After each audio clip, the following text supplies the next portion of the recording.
¿Qué tal? Bienvenidos a este análisis donde vamos a meternos de lleno en un tema que, honestamente, es fascinante y absolutamente crítico en el mundo de la tecnología de negocios. A ver, imagínense este escenario. Una empresa invierte un montón de tiempo, dinero y recursos en diseñar la herramienta tecnológica perfecta. Los ingenieros hacen un trabajo impecable, literal, el código no tiene ni un solo error. Y en papel el proceso es una maravilla, pero llega el momento de lanzarlo a los equipos y de pronto todo se estanca. Es la clásica historia que hemos escuchado mil veces, ¿verdad? Bueno, hoy vamos a desglosar exactamente qué pasa detrás de escena cuando integramos estas nuevas tecnologías operativas. Vamos a ver por qué la verdadera clave del éxito, créanme, no está en los servidores, está en las personas. Y justo eso nos lleva a esta pregunta que suena a paradoja total. ¿Por qué fracasan las automatizaciones que son técnicamente perfectas? Es un misterio que sin duda le quita el sueño a más de un líder de proyecto.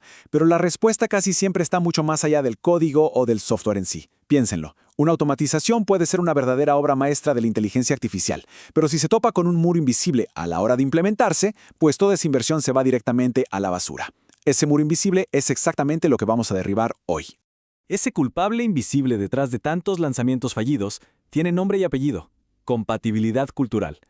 Básicamente, este concepto evalúa si ese nuevo proceso que queremos implementar, lo que en la industria solemos llamar el proceso to be, junto con toda su tecnología, es realmente viable dentro de la organización. Y aquí está el detalle clave. No estamos hablando de capacidad de discos duros ni de bases de datos. Hablamos de psicología organizacional, de gestión del cambio, de adopción y de análisis de roles. Es literalmente el puente de conexión entre la máquina y la mente humana en nuestro entorno de trabajo. Para entender todo esto a fondo, vamos a seguir una ruta muy clara de 5 puntos. Empezaremos con la paradoja de la automatización perfecta. Luego pasaremos a la aceptación y resistencia del usuario, de ahí a la urgencia de simplificar la experiencia. Después, cómo gestionar la curva de aprendizaje y cerraremos con el rediseño de los roles organizacionales. Esta es nuestra hoja de ruta para conectar esa tecnología impecable con el comportamiento humano real. Así que arranquemos con el punto número 1, la paradoja de la automatización perfecta. Aquí es donde vemos un contraste gigante entre el laboratorio, que está súper controlado, y la operación en la vida real. Si lo miramos desde el lado técnico, el sistema vuela, no hay errores, es el sueño de cualquier ingeniero hecho realidad. Pero, ¿qué pasa cuando choca con la realidad cultural de la empresa? El panorama cambia por completo. Empezamos a ver cosas como el rechazo pasivo, que es básicamente cuando el equipo ignora el sistema nuevo y sigue haciendo todo a mano, como lo ha hecho siempre. Y peor aún, puede haber un sabotaje inconsciente. De repente, nadie reporta las fallas a tiempo o simplemente ignoran las nuevas instrucciones. Al final, todo el proyecto pierde credibilidad, y nadie quiere eso. Pasemos al segundo punto de nuestro análisis, la dinámica de aceptación y resistencia del usuario. Ignorar esta resistencia cultural es jugar con fuego. De verdad, los riesgos son altísimos. Podemos terminar con una adopción a medias o francamente nula. Empiezan a surgir demoras, la gente no participa y los conflictos entre áreas se disparan. Y oigan, esto no es porque la gente quiera complicar las cosas a propósito. Todo esto nace de miedos muy humanos. Hablamos de sentir que pierden el control, el miedo a equivocarse o, seamos sinceros, el terror a perder su empleo frente a una máquina. Si no tomamos en cuenta cómo le ha ido a un equipo antes con otras tecnologías, podemos lanzar el mejor sistema del mundo, pero les aseguro que se va a quedar acumulando polvo virtual. Pero bueno, no todo está perdido. Hay una manera muy metódica de manejar esto y construir esa confianza necesaria. Primero, hay que mapear de dónde viene esa resistencia, tanto la que nos dicen en la cara como la que se queda en los pasillos. Segundo, toca usar encuestas y entrevistas directas para entender la psicología del equipo. El paso 3 es clave: armar sesiones de demostración para que la gente vea los beneficios reales y tangibles. Y por último, la joya de la corona: co-crear prototipos. Si los operadores ayudan a validar el sistema, de repente dejan de ser los que reciben el problema y se convierten en parte de la solución. Obvio, todo esto tiene que ir acompañado de una narrativa súper clara sobre el propósito de todo este cambio. Lo que nos lleva a nuestro tercer pilar: simplificar la experiencia del usuario. Miren estos números un segundo. Pasar de 8 a 2. Suena simple, ¿no? Pues esto lo cambia todo. Significa que una interfaz bien pensada y diseñada puede reducir esos tediosos pasos manuales de 8 a solo 2 clics. Imagínense el alivio inmenso de la persona que usa el sistema al ver que su trabajo realmente se vuelve más ágil, en lugar de tener que lidiar con 20 ventanas emergentes y alertas que nadie entiende. La regla de oro aquí es la simplicidad. El flujo entre lo que hace la persona y lo que hace la máquina tiene que ser completamente lógico y natural.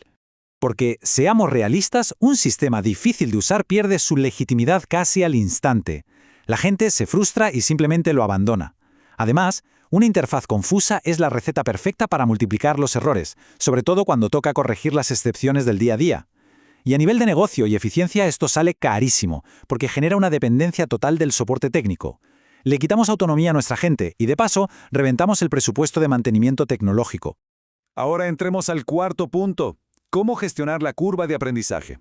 El escenario ideal, la meta a la que todos apuntamos es esta: lograr que con apenas una semana de entrenamiento el equipo entero domine el nuevo proceso y, lo más importante, sin necesidad de que alguien les esté asistiendo todo el tiempo. Pero para llegar ahí no podemos ir a ciegas. Tenemos que evaluar la madurez digital del equipo. No es lo mismo capacitar a alguien que creció con una tablet en la mano que a alguien con otro perfil. Hay que tomar en serio las nuevas habilidades que se requieren, ya sea cómo interpretar métricas o cómo supervisar de forma correcta una automatización. Para que esa curva de aprendizaje no termine quemando todo el presupuesto de soporte o dejándonos con herramientas de lujo subutilizadas, hay que ser súper tácticos. Paso 1. Evaluar el nivel digital que ya tiene cada individuo. Paso 2. Armar un plan de formación en serio, formal y con la intensidad adecuada. Paso 3. Usar metodologías basadas en casos 100% prácticos del día a día. Y paso 4. Dejar instaladas guías operativas súper sencillas para consultas rápidas. Y claro, es fundamental prever un periodo de soporte intensivo justo después del lanzamiento oficial para apagar esos primeros incendios. Y así llegamos a nuestro quinto y último pilar: rediseñar los roles organizacionales. Aquí es donde hablamos del impacto real en los trabajos, de una transformación total del día a día. Ese rol antiguo lleno de tareas manuales, repetitivas y de bajo valor se queda definitivamente atrás. El nuevo rol da un giro y se enfoca en cosas mucho más analíticas, en el control de calidad, en interpretar datos y en la supervisión directa de esa tecnología. Es importantísimo sentarse a analizar qué tareas desaparecen, cuáles se quedan y manejar con muchísimo tacto y transparencia cualquier sensación de amenaza laboral que pueda sentir el equipo. Para bajar todo esto de la teoría a la realidad corporativa, fíjense en este ejemplo. Starbucks, que es una de las marcas más masivas del mundo, prioriza exactamente esto. Antes de expandir cualquier nueva automatización a nivel global, prueban meticulosamente el impacto en los roles y validan si su personal lo acepta o no. La lógica que aplican es implacable. Si a nivel de una sola tienda la cultura rechaza el sistema, intentar escalarlo a miles de tiendas va a ser un fracaso rotundo. Todo este recorrido nos lleva a una frase de nuestras fuentes que resume a la perfección lo que hemos estado hablando. Un to-be exitoso no reemplaza personas, aumenta el valor del rol humano. Esa es la esencia pura de la compatibilidad cultural. No estamos hablando de un escenario donde las máquinas compiten contra nosotros. Se trata de entender cómo la tecnología, cuando se diseña pensando en la gente y se implementa con una excelente gestión del cambio, tiene el poder absoluto de elevar la naturaleza misma de nuestro trabajo. Al final del día, las herramientas más avanzadas del universo son inútiles si no hay voluntad humana para adoptarlas. Así que les dejo esta reflexión final para sus propias estrategias. La próxima implementación tecnológica que tengan en puerta, ¿simplemente va a actualizar unos sistemas informáticos? ¿O verdaderamente va a elevar a las personas que los utilizan? Ojalá se queden pensando en esto. Muchísimas gracias por acompañarnos a desglosar este tema y nos vemos en nuestra próxima exploración.